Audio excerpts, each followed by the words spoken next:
All right, so here we are. Here again, because of my vocal range, I've decided to eschew the capo, so to speak, and just use the guitar the way God intended it to be used. This song's in the key of A. And what I do is, here again, just taking the old, the basic downtown inversions of the chords and just moving them around the neck. They're all the same chords. So it's in the key of A. So I start up here with this, like in a D chord type position, but now it's an A, and of course I've got my open fifth string, which is the A string. So I, slide up and give it that traditional, that Chicago blues feel. So what I'm doing, I'm picking with my index and middle finger, and I'm pinching. Like that, while I'm doing that with bass, keep the vibe going. Now I'm taking it to a seventh chord, which is like a D seventh chord down here. The right hand's doing the exact same thing with the bass, pinching with the index and middle finger. Now, this is kind of a unique twist on a blues progression. Instead of playing the normal 4 chord, which would be a straight D, which is fine, but I put an F sharp in the bass, and it gives it a little bit of a different twist, but it also functions in a way, and I'll show you why it works so well. So I'm going.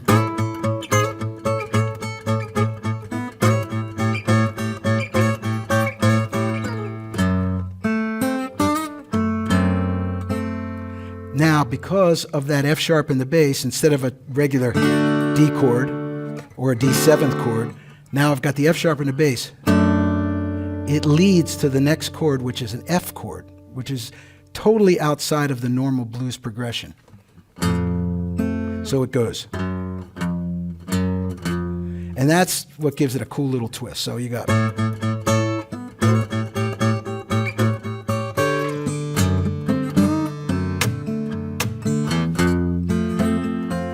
To a straight F chord. Then.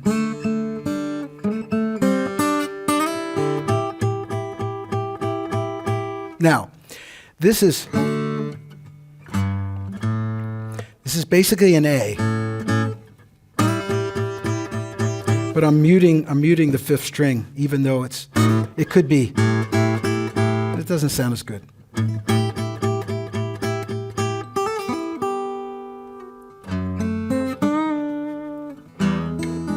To the straight E chord, which is the 5 chord.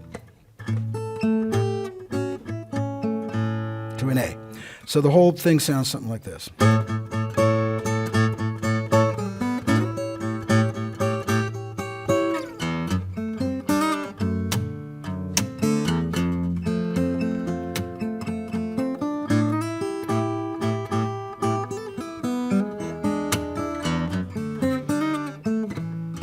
So here again, back to the melody. Always trying to play the melody, and always trying to pick the melody out on the treble strings of the guitar.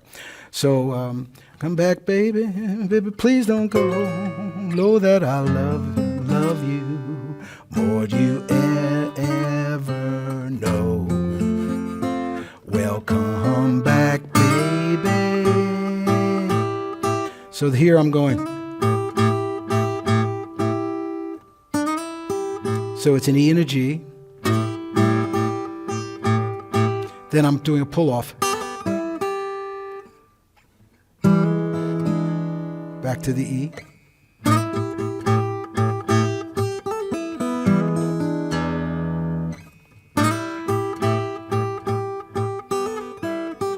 Then a hammer on. And then the bass note. So it's a hammer on the 3rd string, then 7th. So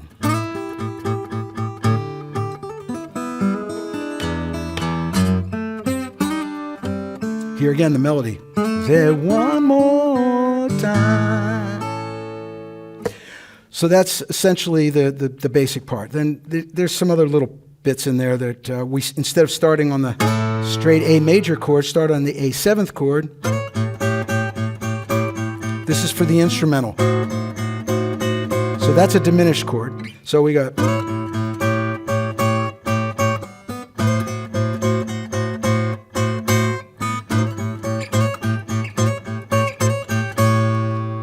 Then kind of this weird little pull-off hammer-on riff.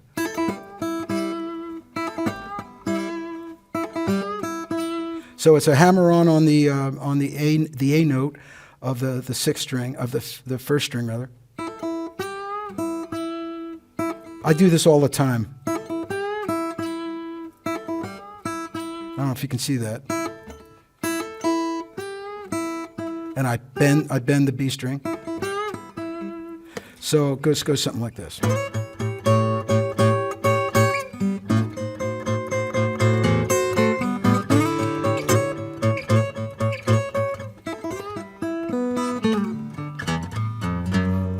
Now, I don't actually know what I do there. I just go for something, and sometimes I get it, and sometimes I don't, which is actually okay in a song like this. So.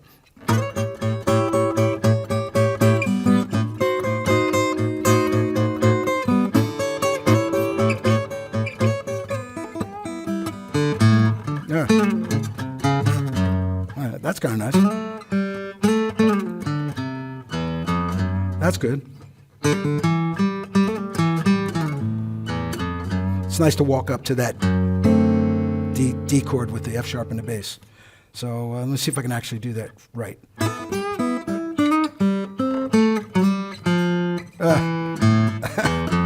You know what? If I think about it too much, I can't do it. So, but anyway, that's the gist, and that's kind of the instrumental part. Then when I get to the 5 chord, this is kind of a cool little riff. I'll definitely turn you on to this riff. It's something here again I use all the time. On the 5 chord, once I hit it, I slide up to this. It's one of my favorite things to do. So I'm playing octaves here. The E on the 5th string with the open E. And then I'm taking the B. So it goes something like this.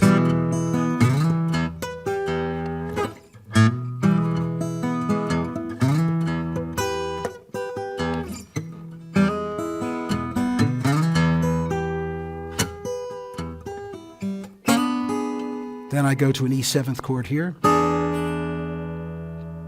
Back to the 1. So the whole instrumental piece is more like this.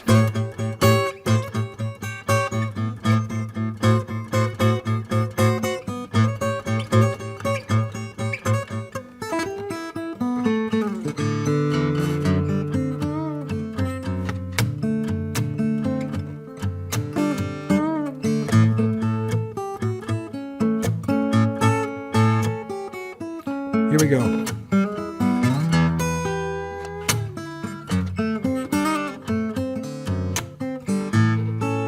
And you all know this.